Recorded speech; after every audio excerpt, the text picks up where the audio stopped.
मित्रांनो, जे आरक्षित जाती प्रवर्ग आहेत त्यांना आता सरकारी नोकरीमध्ये ओपन मधून जागाच मिळणार नाही, ओपन मधून सीटच मिळणार नाही. आणि जो ओपनचा जो समाज आता काही जे काही राहिलेला आहे 15% आसपास, त्यांना आता 50% आरक्षण देण्यात आले का? त्यांच्यासाठी ओपन मधल्या 50% जागा आता पूर्णपणे राखीव करण्यात आलेत का?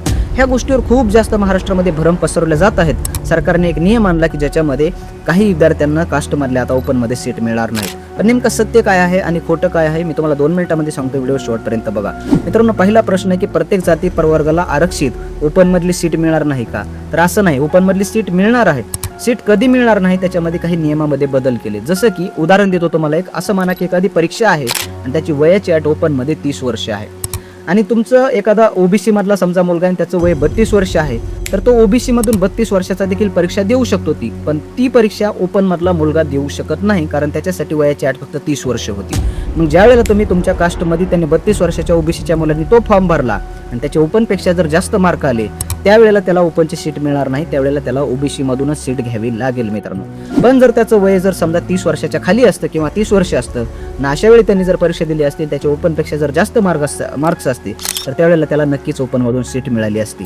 म्हणजे सांगण्याचा असा उद्देश आहे की तुम्ही जर तुमच्या कास्टच्या जाती प्रवर्गाच्या जर सवलती घेतल्या असतील आणि त्या सवलती जर ओपन मध्ये दिलेल्या नसतील, तर अशा वेळी तुम्हाला ओपन मधली सीट मिळणार नाही. पण नक्कीच तुम्ही जर सगळ्या त्यांनी जेवढी पण नियमावली ओपन मधली दिलेली आहे, जसं की वयाची अट, शिक्षणाची अट, जी तुम्ही सगळ्या अट जर तुमच्या जाती प्रवर्गाच्या एक्स्ट्रा घेतलेल्या नसतील, ज्या ओपन मध्ये पण तेवढ्याच दिलेल्या आहेत आणि तुम्ही तेवढ्यातच बसत असाल, तर नक्कीच तुम्हाला ओपन मधली सीट मित्रांनो मिळणार आहे. त्याच्यामुळे याच्यामध्ये काही भ्रम पसरू नका.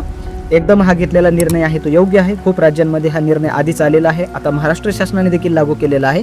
तर तुम्ही कुठल्याही जाती प्रवर्गातून असताल, तुम्ही नक्कीच तुमच्या जाती वर्गातून फॉर्म भरा.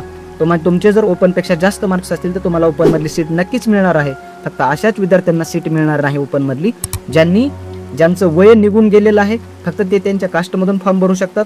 ज्यांची शिक्षणाची पात्रता कमी आहे आणि ज्या ओपन मध्ये जी नियमावली दिली आहे त्याला जे फॉलो करत नाहीत, अशाच विद्यार्थ्यांना फक्त ओपन मधली सरकारी नोकरी मित्रांनो ओपन मधली सीट मिळणार नाही. आणि तुम्ही जर फीसमध्ये सवलत घेतलेली असेल जसं की तुमच्या जाती प्रवर्गातून, तरी पण तुमच्या ओपन पेक्षा जास्त मार्क्स असतील तर तुम्हाला ओपन मधली सीट मित्रांनो नक्कीच मिळणार आहे. व्हिडिओ थोडा मोठा होतोय आणि याच्यावर खूप लोकांनी असा भ्रम पसरवला होता की ओपन मधून आता जे जाती प्रवर्ग आहेत आरक्षित जेवढे पण महाराष्ट्रातले SC, BC, OBC, NT, SC जे पण काय आहे त्यांना आता ओपन मधून सीटच मिळणार नाही. असं नाही, साफ चुकीची माहिती पसरू नका. सत्य माहिती प्रत्येकापर्यंत हा व्हिडिओ पोहोचवा. आणि व्हिडिओ आवडला असेल मित्रांनो, ही माहिती आवडली असेल तर फॉलो करायला विसरू नका भावांनो. धन्यवाद. थँक्यू.